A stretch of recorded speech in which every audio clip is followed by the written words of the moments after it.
even to the bit, and Corazon was making sure that Law was safe. He making sure that he was in a safe spot. He was making sure that no one would hear his screams. And I'm like, God damn, this this is like, if Law joins the Straw Hats now after hearing like such a sad like backstory like that, then I would be completely fine with it, because this was an awesome freaking flashback. And now from the scene like that, we could have like one more chapter of this little flashback to see like what happened, progression of law, what happened, or we could go straight back into the Don Flamingo versus Luffy fight, because this is so far like this is probably one of the best flashbacks that we've had in all of like the New World, or since the time skip and all that. This is the best part that we've had. But from what we see at the start of the chapter, it's like you see like even another flashback, like Don Flamingo killing his father in front of Corazon. And he's like, what do you have to say to yourself? He's like pointing the gun. He's like, I'm sorry that I wasn't such a good father and all that. And he pulls the gun, and Corazon's there like screaming his head off. And I was like, even at this point, it's like, this is how fucked up he was, that he killed his father right in front of them. And it was shown from a very early age that, he had some help and all that, because obviously he wouldn't be able to just approach him like that.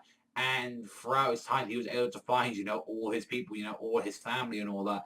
And it makes me wonder, like, was Don Flamingo always that smart? Because it seems like he did have a lot of help from all his big executives and all that. So that makes me wonder, like, I would like to see, like, around about the end of this arc, like, how he kind of, like, a little short, how he met everyone and all that, like, how he first met them and all that. I feel that would be very interesting to Don Flamingo, how he felt to him, and that, he could relate to him. But definitely, yeah, that was one interesting part. And we see that Law was actually hiding in the treasure chest as they were all beating the living shit out of them. Like, everyone was there. And like Don Flamingo arrived as well, and it was just like he was just covered in blood. He was missing teeth and all that.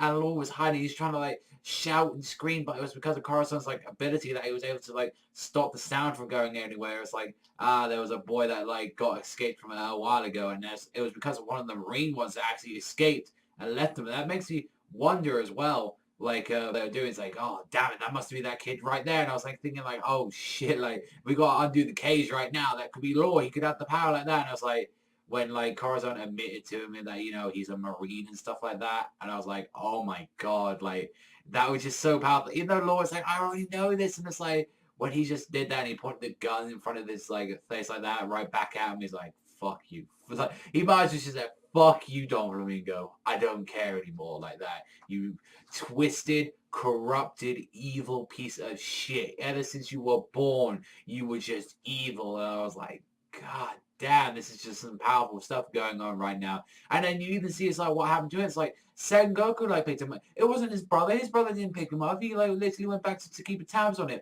It was Sengoku that was the one that pretty much raised him and actually took care of like Corazon like in the past like that. It wasn't his brother, wasn't anything. He went to become a freaking madman, while like Sengoku actually taught this boy like how to be a real man.